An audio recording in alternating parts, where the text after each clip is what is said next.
Hey, what's up, everybody? It is Saturday morning, and you know what time it is. It's time to buckle up, right? Hey, Happy New Year. Today is New Year's Eve, and boy, I don't know what you got planned for tonight, but whatever it is, be safe and be intentional about it. You know, here we are, the end of 2022, going into 2023. I hope that you had a great year last year. I hope that everything came together for you the way you wanted it. I hope that you learned what you needed to learn in order to jump into next year and grow even more, to build your business, build your life personally. You know, I always say you don't grow professionally until you grow personally. So I hope you've learned some things last year, that you are going to take some direction on your education this year, that you're going to take some different steps, maybe take a bigger leap than you took last year, that you set maybe some higher goals. Hey, speaking of goals, if you have not downloaded the 2023 goal setting and planning guide, you can still get a copy of that. I suggest you go do that. You know, it walks you through some great affirmations, some great mindset thoughts, some ways to kind of get focused. It'll take you through some steps about goal setting and then planning. You know, if you've hung around me for any length of time, you know that I like to use a business planning strategy, a 1-3-5. If you don't know what that is, we can maybe talk about that a little bit more on today's episode with our guest, talk about some business planning, some goal setting. And if you want to know more, don't hesitate to reach out. Remember, be intentional about what you do. Be intentional when you get up in the morning about your daily disciplines, how you start your day, how you plan your day, and the direction that you're going to go in. I encourage you to reach out, get an accountability partner, and do something, but don't do nothing, but do something. Hey, everybody, I'm glad that you're here this morning. It's Saturday Morning Live. Today we are, I have a great guest, a good friend of mine, somebody that over the last several months, we've really gotten to know each other. He's part of my Bible study, just a great business guy. Will Rodriguez from Dallas, Texas. His company is Financial Leaders. And we're going to talk about money today. We're going to talk about how to use your money, sources to use your money, how you can invest in real estate, different ways, different platforms. So let me bring Will in right now. Hey, Will, Happy New Year. Hey, Happy New Year to you. Thank you so much for having me. Oh, man, I've been excited about this. Looking forward to spending some time and, just kind of talking about, what last year was like, what next year is going to be like for you. Mm-hmm. I know that you made some big changes this past year, and looking forward to talking about that a little bit. So, did you have a good Christmas? 100%. Oh, I had a beautiful Christmas here with family here in Texas. So, yes.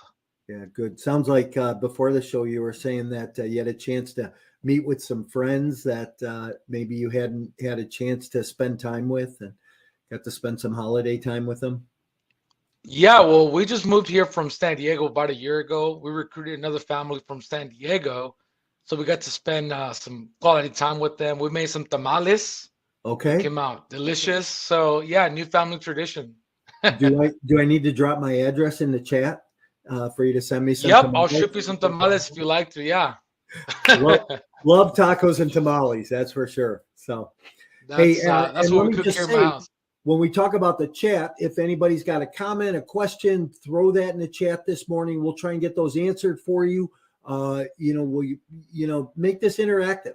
So talk to us a little bit. Hey, Will, I'm glad that you're here this morning, and I'm sure that you've seen some of my past episodes in that. One question I always ask all my guests is, in one word, what best describes you personally and professionally? That's a good question. For me, I would say growth, Hmm. both in business and personally. Hmm. For us, we didn't grow up in the right schools, right? With the right everything. So for us, we're obviously always growing, trying to better ourselves in the personal level with our family and also in business. So I Yeah. would say growth. It's interesting you say that. I didn't grow up in with the right schools, and what's right, what's wrong, I remember years ago there was a printer that I used to go to. This is back when we did a lot of printing stuff, but he had a big button, and the button said, "Why be normal?" And it always, instigated that conversation about what's normal. Hmm. Right? What's normal? What's the right school? What's the wrong school? What's the right way to do something? I think that goes Okay. a lot to be said for people and their fears and things that hold them back. Oh, I Hmm. didn't do something right, but you've taken some big steps. You've taken some big leaps, even maybe having a little bit of that mindset yourself or thinking that way that, you know, why don't you talk a little bit about you, your history, and what you're doing today? Yeah, thank you so much. I started off my career doing business to business sales. At the time, I was working for a bakery, making deliveries, making like $10 an hour. For me, I thought I made it. I'm like, well, I'm not doing any landscaping with my uncles or construction. I'm just like driving and getting paid. That was luxury for me. I was like, I made it, right? I'm good. But the reason I said if you could describe me in one word, it'd be growth, is because I feel like I'm always trying to grow and advance personally. And when it came down to my position there in the bakery, it was no different. I was there for about 2 years until a good friend from church said, "Hey, you like talking to people?" I said, "Well, yeah, I mean, I like hanging out with people." He's like, "I think you do well in sales." I'm like, "I never done sales. I never been behind a computer. But you know what? I'm gonna get you an interview anyways." He said, "Sounds good." Got into financing. That was my first corporate job, and within the first 6 months, I broke record. I got 159 sales within a month. That was a record there, and just pounding the phone, making 300 cold calls a day. No mercy, right? Right. Getting a bunch of rejection for me, that's very normal. People saying "f off," no, not interested. This stop calling me. That's like normal for me. So what happened there is I was there for about 2.5 years, and then I was like, man, I want more. I want to grow. And at the time, that particular company or that particular industry is all I knew. So I was like, oh, might as well try to go into another department. So I moved from sales. I took a pay cut, and I went to operations. I became first doing client services. Then I started doing a few advances for that company. Then I started handling accounts. Became an account executive. I used to sent out maybe $500,000 to $1 million worth of funding for invoices a day. So I was already moving up the corporate ladder until I was laid off. And when I was laid off, it wasn't because of my performance. It was because new manager making budget cuts, moving to new year.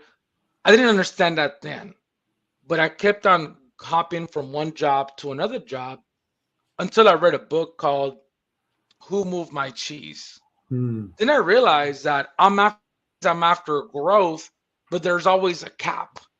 And I couldn't really understand that cap. I'm like, I'm trying to get more sales. That's one aspect of it. But I'm trying to get promoted. I'm trying to, have financial freedom. And I couldn't do it with a 9 to 5. In 2020, I stepped away from the corporate world and I started raising capital for mortgage notes, started brokering loans as well. And that was something different for me because, talking to investors, raising 100, $200,000 wasn't normal, right? But at the time, it's like I didn't exactly want to fake it till I make it type of thing. But I learned to be comfortable in the rooms very quick. When somebody said, "Oh yeah, I'm raising, 2 million, $5 million," first I was like, wow, what, a million, 2 million? Like, couldn't believe it. But after being in those rooms for a while, 20 million, 30 million became normal. Yeah. And I love that side of it. And my transition from doing that to what I'm doing now, I feel like that's what I needed to do personally because it felt in line with my vision.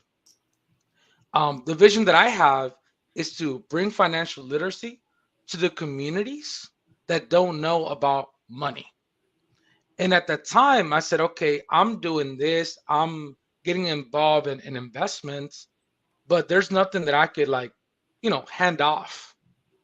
And I realized after I read the E Myth, I'm not Yeah. sure you're familiar with that book. Yeah. I was like, Love that I need book. to have yeah, I need to have a system that could be easily that I could duplicate easily. Same thing McDonald's, same thing In and Out, right? They already have a system. And I was like, I need a system where I could take people in my community or communities and pull them into a system, educate them, and from there, then become clients or become partners. And that's why I fell in love with the industry I'm in today. That's awesome. A couple things I want to just circle back on both of those books. I read Who Moved My Cheese years ago, Hmm. and I thought that was a great book. Yeah. Here you are going down this path, and you think you've got your life planned out for you, and you're walking down this road, and all of a sudden, the company gets sold, a job changes, a new manager comes in, you stumble, and all of a sudden it's like, wow, who moved my cheese? I thought that was a great book. And then E-Myth, that's a book I read years and years ago and have read a few times since then. But I think Michael Gerber is awesome, and the 2 points that I think he makes in that book that are so huge are, one is that you, as an entrepreneur, most entrepreneurs go into a business for themselves and it's the wrong business, because they, like a carpenter should go open up a veterinarian clinic, not open up a carpenter business or a construction company, because you continue to stay in the field. And that's what I did. I built a construction company. I stayed in that field. But you should go do something you don't know anything about. That's the business you should open. And that was one really good point in what Gerber talked about. And he talked about the franchise model, building a business so it's a franchise model. That was awesome. You mentioned something early on about growing, advancing personally. Hmm. Do you think that that's something natural that people have, that you have naturally, or do you think that's something that you learn about and grow into? I would say some people have it, some people don't. Hmm. Internally, everybody wants it. Externally, some people do something about it, some people don't. For me, when I was laid off, it forced me to move to another state. And when I was laid off, I actually moved from San Diego, born and raised, to Birmingham, Alabama. Hmm. Now, by us moving, it lowered our cost of living. It increased my salary by 20, 30%. And I was one of the main guys that was responsible to grow the inside sales portfolio of a new startup division of a Fortune 500 company. So I was forced to grow. I'm like, well, here can get a job. Over here, I'm getting offered, this deal. I'm like, I don't know where Alabama is. No, no, nothing about the South, but we just left, right? So I was forced to take that step. A lot of people, I feel like good is the enemy of great for a lot of people. And I was even telling my wife, if early on I would have a job that would pay two, three, 400,000, I probably wouldn't be addicted to growth like I am now, because I will be comfortable, right? It's like, yep, another vacation, another bonus, right? Just going through the motion to 9 to 5. What happens with people is that when that happens, when they have it too good, they get super comfortable, right? If you have a desire to help, usually, yeah, you still probably help, but it's just a check at that point. It's just like, yeah, I'm gonna go serve once a year to feed the homeless, right? You don't see the big need of really going after it, growing, and impacting other people.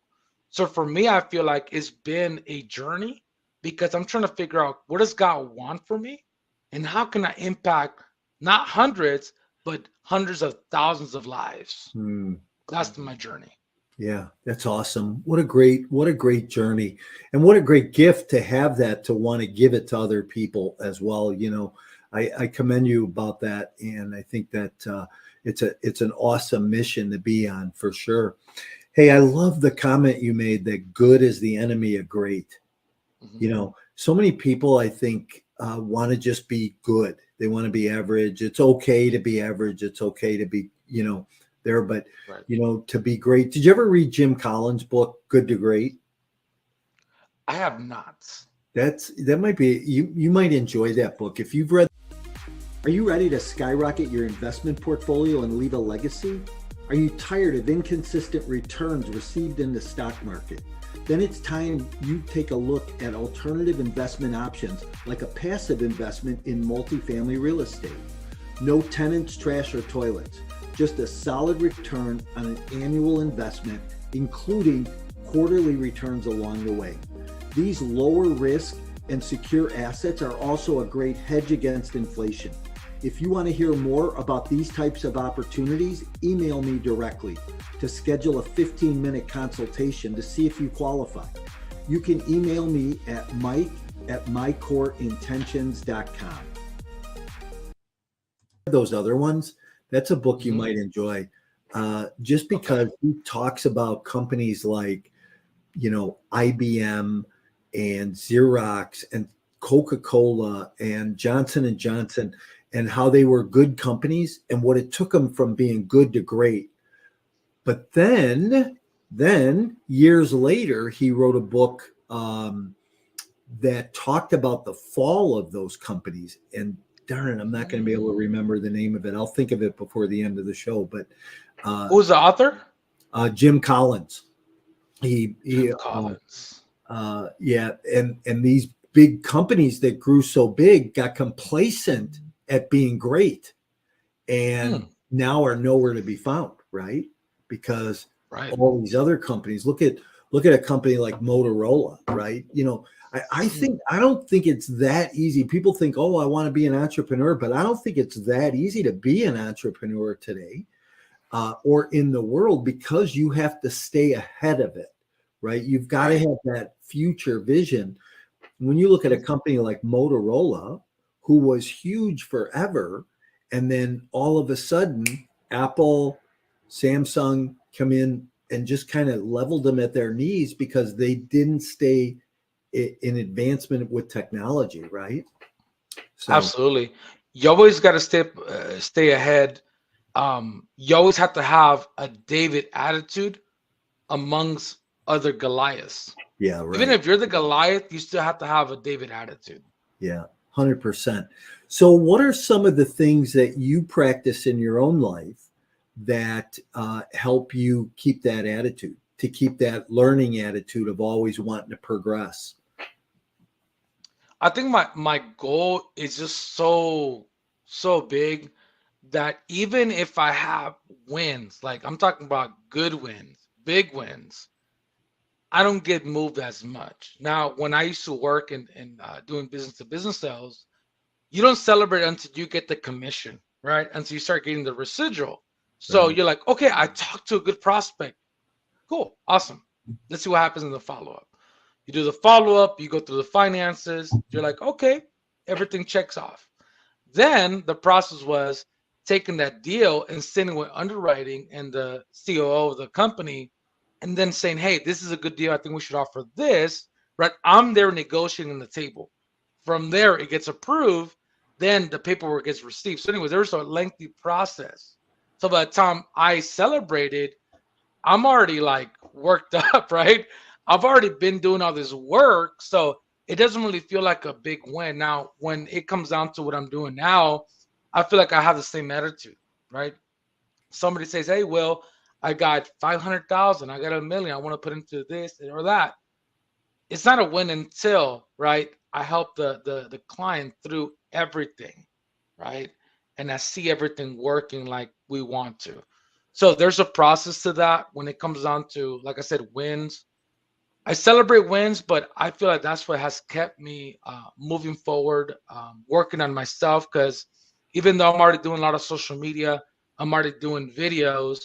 I'm always trying to find a way to give my message more clear, to be more impactful with my clients, to have a better experience, for my wife to know that I love her, right? For my kids to know, hey, I'm the leader of the house and I'm going to lead you and I'm going to push you to be better and do better.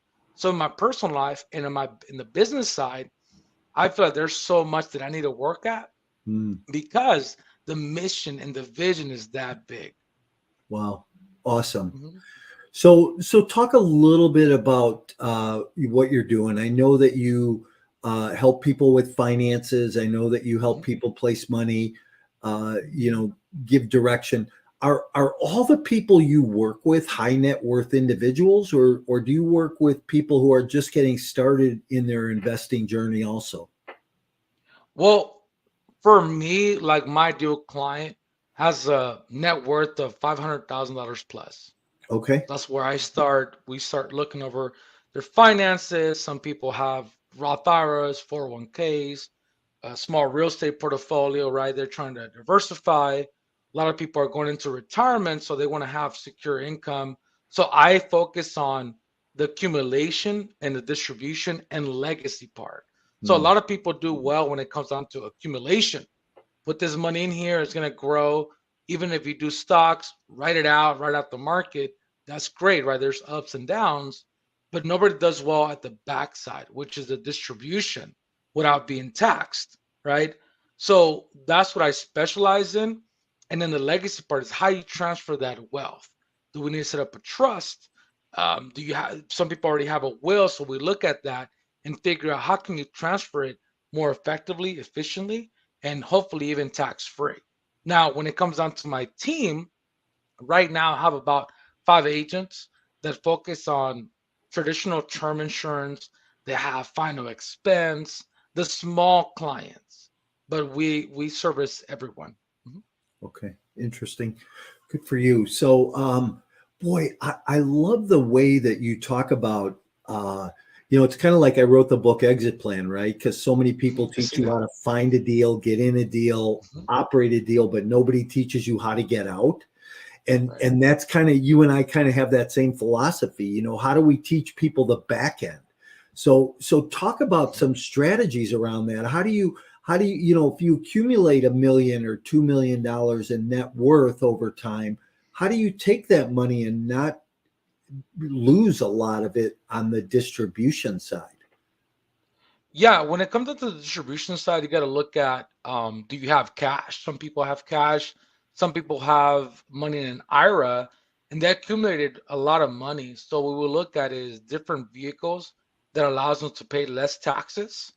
And there's another vehicle that allows them to be liquid on the earnings. For example, there is a life insurance policy called Index Universal Life. With that policy, you put money in. It's not an investment because investments there's a risk of losing. So this here allows you to grow your money. It is index, and we use different indexes like the S&P, Fidelity, and other indexes. So your money grows at 5, 6, 7% plus. If the market goes down like we're seeing right now, there's a floor so people don't lose. There's Mm, insurance companies that do have a cap. So if there's let's say earnings on the index of 18%, the insurance company will only pay you 12% because there's a cap. There's insurance companies that don't have a cap, so they'll allow you to uh, earn the same amount that they're earning on the index. It just depends on the strategy. Now, when it comes down to that particular policy, let's say you have $500,000 in there.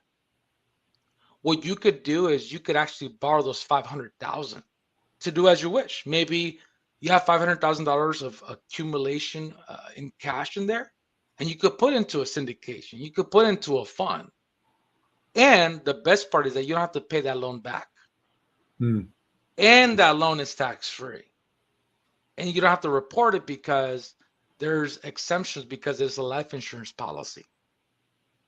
So there's a lot of pros when it comes down to that particular policy. Another one that we'll look at is fixed index annuity. Fixed index annuity is a life insurance policy as well. It's index. It still allows you to grow with the index. There's a floor, and it is tax deferred, so you'll pay taxes, but it is a better vehicle than a 401k or an IRA. Hmm. So in a Roth IRA, when you earn money in there, you earn that money tax free. But are you taxed on the money when it comes out? On the distribution side, yes, you're taxed on the distribution for those Even qualified vehicles. even after a certain age? Yeah, it's, I mean, 59 and a half. There's a distribution phase there, 72 as well. So, depending on how much you're making, right? So that's where you got to look at taxes. Hmm. Yeah, that's interesting. And so you're saying that an offset to that could be utilizing one of these life insurance platforms. Yeah, I mean, let's say an FIA, fixed index annuity, you get it's like a pension, so you never run out of money. We could set it up that way. We could set it up where you put a big lump sum, or do monthly contributions depending on your age, because it is a life insurance policy. We got to look at everything, what makes sense. We don't want you to pay more towards a life insurance policy or a death benefit. We want to maximize the cash accumulation side.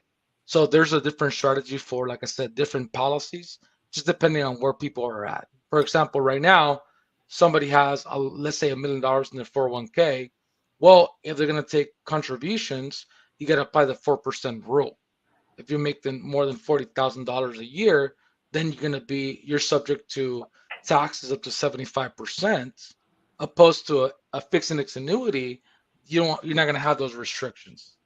So how can these types of investments and the funding of these types of investments help somebody who wants to be in the real estate space, in what I do, in the multifamily space, right? And they want to be Mhm. invested in real estate because they know that the returns are above normal. They're above Of average. course, of course. What I would say is, if you are already contributing to a 401k or Roth IRA or whatever, and you choose to open up a index universal life policy, what you could do is have growth in that policy. Let's say you have a big lump sum, you could put in that amount to an IUL, that's what we call it, and from there, the accumulation part, you could borrow from it and actually invest into real estate. So your money is growing, let's say at 5 to 7%. You borrow from it, and then you invest into a real estate deal. So you get, let's say 7, and then whatever your return is for that investment, let's say it's 10%, that you'll get on the real estate. So you made double use of your money at that point with that particular policy. Interesting. So let's say that somebody has that structure like that and they borrowed money from their insurance policy like that, invested into real estate.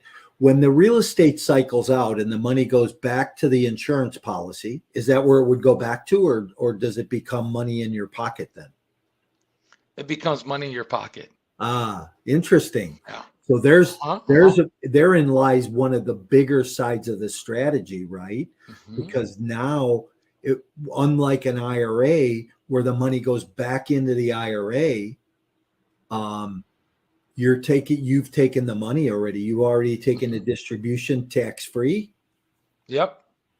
So let's talk about this, and let's talk about the legacy piece, right? So Hmm. hey, you have this set up, and you pass away.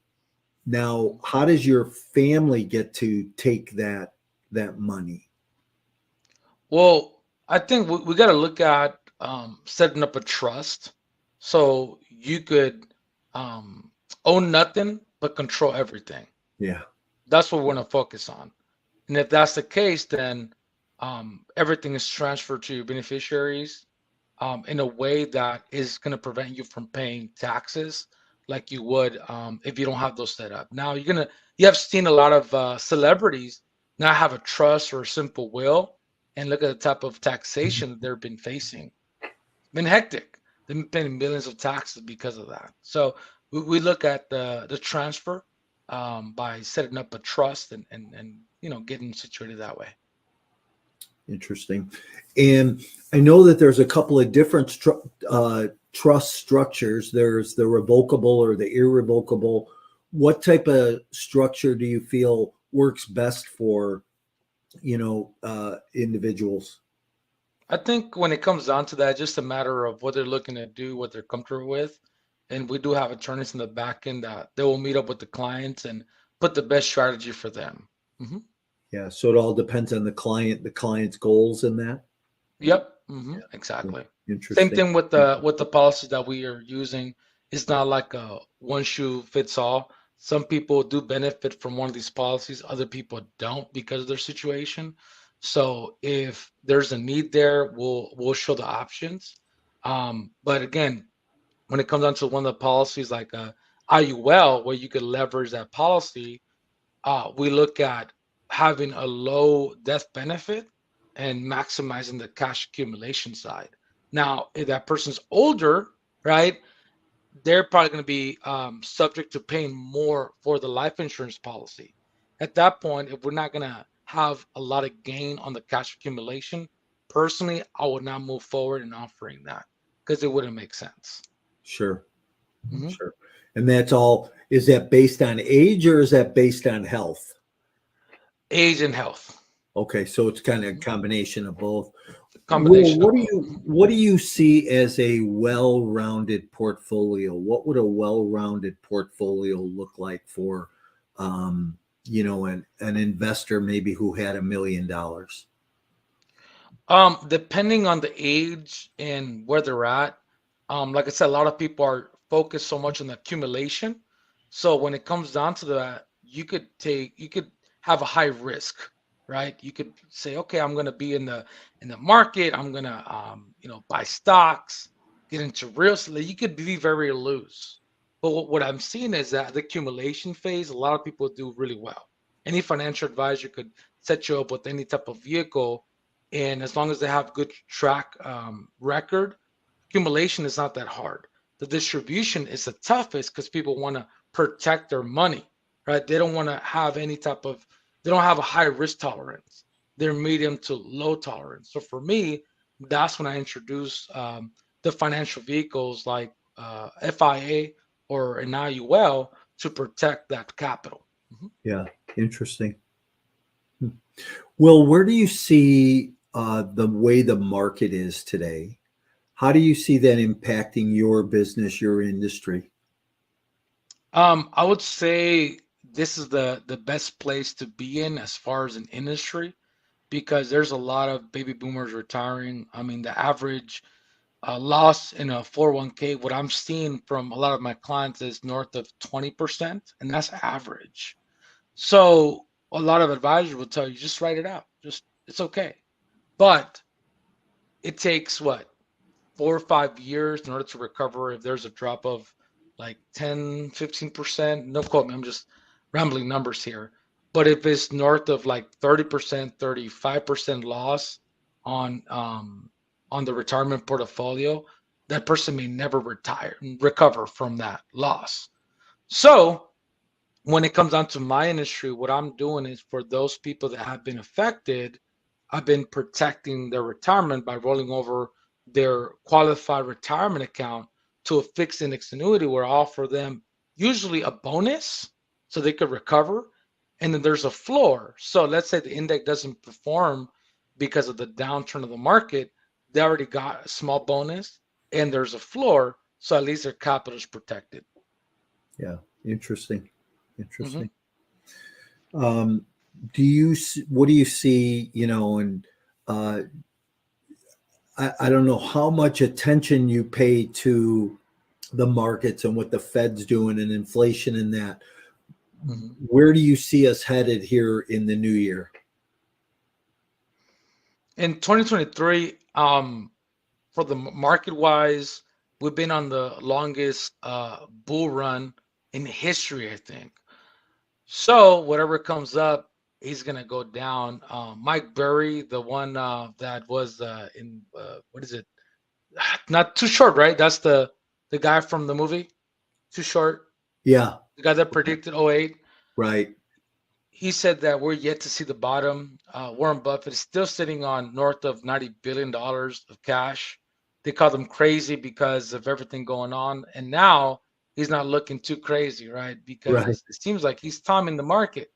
So when he starts buying, Warren Buffett starts buying, then you're going to know that we're close to seeing the bottom of this market. Hmm. And that's what I'm seeing. Mike Burry sold most of his stock portfolio, only kept, I think, one. So what I'm seeing is a lot of big players stepping away and being ready. So for my clients, I'm helping them protect their assets. Now, when it comes onto the market, there's predictions of us seeing a dual bear market. Things are going to get ugly for sure. I don't know how low it's going to go in 2023, but for me, I'm predicting that it's going to be a bumpy ride. Now, when it comes onto real estate, if you have the capital, if you're in a position of, buying assets, I feel like real estate is recession proof for that reason, right? It's all about knowing the numbers, going in a way where it just makes sense, and being able to, have that collateral and being able to produce cash flow. I think that's the greatest play. I love multifamily for that reason because everyone's always going to need a place to stay. When it comes down to like foreclosures on 08, we've seen that even there was a small hit in the real estate side, but multifamily for the most part, I feel like is recession proof. Yeah. Multifamily is what they, I've always considered it in over the last several years, the sexy asset, right? The Yep, in demand, the place people want to be. Hey, listen, I of appreciate course. you being here today. This has been a great ride. I've learned a bunch, and I hope that, confident my listeners have as well. I always like to kind of end on a couple of questions. So we've talked about a couple of books here, but what's the best book you've ever read? Oh man, that's a tough one. I mean, can I only have one, or can I pick like a few? Yeah, one works. Oh man. Other than the Bible, I would say mm, the 21 Irrefutable Laws of Leadership by John Maxwell. John Maxwell. Love John Maxwell, that's for sure. Hmm. That was a great book. I think I don't know, he's got 70 some books. I think I've read about 45 of his books. Wow. Yeah, Yeah, that's a lot of books. yeah. He's got a He's lot. good though. He's Yeah. really good. What's best restaurant you've ever eaten at? Man, that's a hard one. Oh, Hard Eights here in Dallas, Texas. It's called Hard Eights Hard in eight. Dallas, Texas. Hard Eights What kind of food? Steak, fish, barbecue. barbecue. The best brisket and ribs. Yeah, that's the Best place to be at. best barbecue I've ever had in my life. I've had right there in Dallas. Yep, That's yep, for it's sure. good. I like the Dallas market. We're looking for multifamily in Dallas, Arlington. That whole Fort Worth market. Hmm. Like that market. I had a big footprint there years ago. Looking to build that footprint again. I think that Hmm. one thing I know about Dallas as a market is that for the last 20 years, Dallas has been in the top 10 of the primary markets to buy in. And I think it's hovered above 5 for most of that time. So, Dallas is definitely a market to be in right now. Hmm. And, they say if you Absolutely. follow the smart money, that you tend to do well. And that's where a lot of smart money's been. So Yep. it's kind of like watching Warren Buffett, right? Oh yeah, for sure. And that's why I moved to from San Diego to Dallas. Number one reason is to get more business connections. And so far, I mean, I just had tons of connections here in Dallas. And we love it. It's a good place to Right. live. So, Will, what do you got planned for New Year's? For New Year's, just celebrate with the family. We did a vision statement for 2023. And I feel like that helps us really go into this new year, not only with the right plan, but the right mindset. Because you can have a plan, but if you have the right mindset, then you're gonna fail in 2023. Yeah. So our thing right now is trying to put to death all the failures of 2022. We learned a lot of things, but going to 2023 with the resurrected plan, and with the new fresh vision, which with new motivation. Mhm. Nice. Are they ever really failures though? Aren't they just like, this is something I learned how not to do again, or go this way Yep. and do it differently today and do it Yep. better than I would have Good, done better. it if I did it the other way anyhow. So, Will, No, yeah, absolutely. yeah, how do people get a hold of you? Well, you can get a hold of me through LinkedIn. Type in Will Rodriguez. I'm also in TikTok, Financial Leaders, and Instagram. I'm official Will Rodriguez. Or just send me an email, will@financialleaders.com. And only one L, not two L's. Awesome. Hey, I appreciate you. I appreciate you being here. I wish you and your family a prosperous new year. Have fun tonight. Be safe. Stand by. I'm going to move you out. If you hang out with me in the back room for a minute, I'm going to say Awesome. goodbye and be there in a minute. All right. Thank you. Thanks. Hey, everybody. So glad that you were here today. So glad that you listened in. That was my good friend, Will Rodriguez from Dallas, financialleaders.com. And you can reach him at will@financialleaders.com. And, reach out to him. He's got some great insights, some great strategies. If you're looking to round your portfolio a little bit, great place to, or a great person to talk to and spend some time with, get some information, some knowledge to help you grow a little bit. Hey, everybody, thank you for the past year, for the past several months, for participating, for being part of Multifamily Unplugged, for being around, for learning, for growing with me. I appreciate you. And I just want to tell you that we're going to be here every Saturday morning again next year. We're looking forward to a robust 2023. Even though the markets are a little soft and things are changing, there's still opportunity. We're searching for opportunity every day when it comes to investing in multifamily real estate. We're going to take you in that direction, and that's our goal for you. Help you grow, help you learn, help you earn. And I want to wish you and your family a very happy new year. Be safe tonight. Enjoy whatever you do and moving forward. If I can do anything, don't hesitate to reach out. Follow us also, please. If you're on YouTube right now, smash that subscribe button and be part of our community. Like us, love us. Everybody have a happy new year, and we'll look forward to seeing